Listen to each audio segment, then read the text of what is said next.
ఈరోజు తెలంగాణ రాష్ట్రంలోనే జరుగుతున్న ఎస్సీ ఎస్టీ బీసీ మైనార్టీల రాజకీయ ఆర్థిక దోపిడీ విధానాలు గురవుతున్న రాజకీయ దోపిడీకి గురవుతున్న ఈ బహుజన వర్గాల ప్రజల పక్షాన పాలకులను ప్రశ్నించుకుంటూ ఆ ప్రజలకు బహుజన వర్గాల ప్రజలకు ఏదైతే రావాలనుకున్నానో బాబాసాహెబ్ అంబేద్కర్ గారు భారత రాజ్యాంగం స్పష్టంగా ఏదైతే పొందపడుతుందో ప్రతి పేదవారికి సొంత భూమి, ఉపాధి, ఉద్యోగం, ఆర్థిక సమానత్వం అందించాలైతే ఏదైతే బాబాసాహెబ్ అంబేద్కర్ గారు ఆశిస్తుందో మరి ఆశయాన్ని సాధించడంలో ప్రజలకు ఆ స్థాయిలో అభివృద్ధి చేయడంలో కూడా మరి ఈరోజు ఏ పాలక పార్టీలు కానీ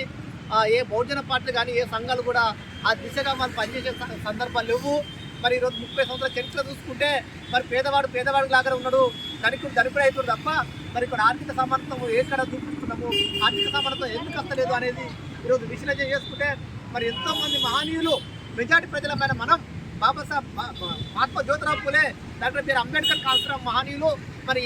ఏ వివక్షలకు అయితే గురవుతున్నారో, ఏ అంటిపేతకు గురవుతున్నారో ఆ వర్గాల ప్రజలందరూ కూడా మరి ఈరోజు ఒక సమానత్వమైన జీవితాన్ని జీవించాలి, ఆత్మగౌరవంగా బతకాలంటే రాజ్యాంగ పరంగా రావాల్సిన హక్కులు మొత్తం వీళ్ళకు రావాలి. మరి అందులో విద్యారంగంలో కావచ్చు,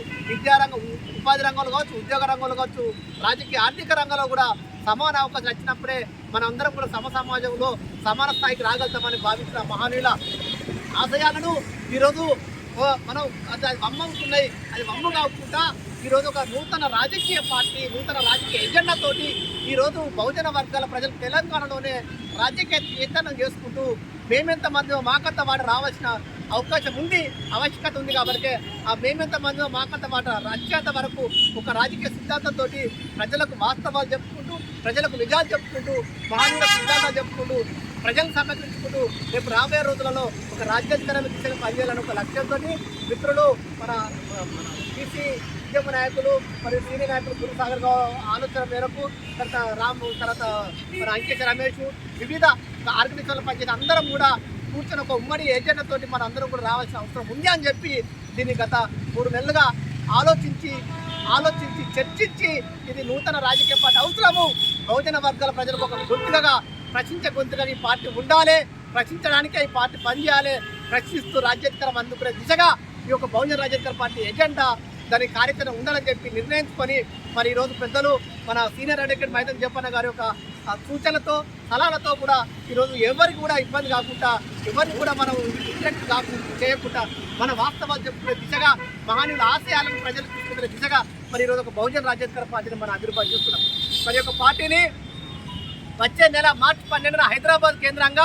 తెలంగాణ రాష్ట్రంలో కూడా పార్టీని ఆవిర్భావం చేసి అన్ని జిల్లాలో కూడా దీన్ని విస్తృతపరిచి మరి అన్ని రంగాలలో అన్ని సమాన అవకాశాలు అన్ని వర్గాల ప్రజలకు, విద్యార్థులకు, మహిళలకు, యువకులకు అందరికీ కూడా సమాన అవకాశాలు అందిస్తూ రాజకీయ చైతన్యం కల్పించడమే లక్ష్యంగా మరి ఒక బహుజన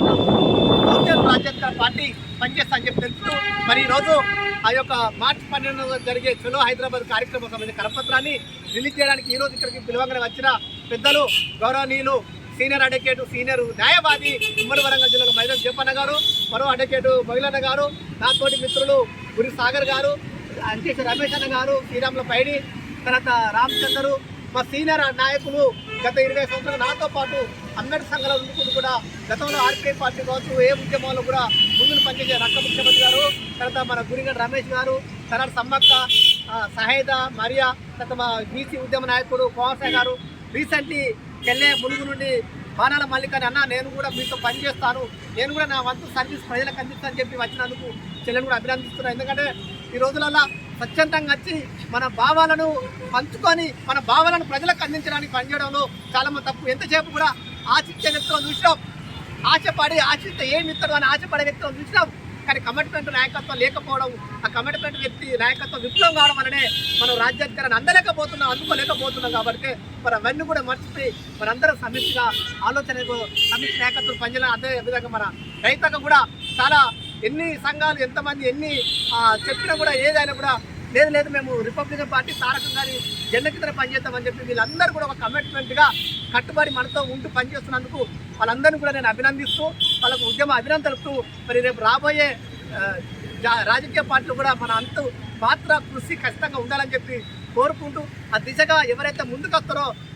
వాళ్ళందరినీ కూడా మనం కాపాడుకునే నిర్ణయాలే ఉంటాయి తప్ప కాపాడుకునే దిశగానే మన నాయకత్వం పనిచేస్తే తప్ప ఏదో కళ్ళబొల్లి మాటలు చెప్పి టైంపాస్ చేసే నాయకత్వం లేదు. ఇప్పుడు ఆ దిశగా మనం పోము. ప్రజలకు వాస్తవాలు చెప్పాలి, ప్రజలకు నిజాలు చెప్పాలి. నిర్భయంగా మనం పనిచేస్తూ ప్రభుత్వాలు ప్రశ్నించి ఏ ప్రభుత్వం అయినా కూడా ప్రజల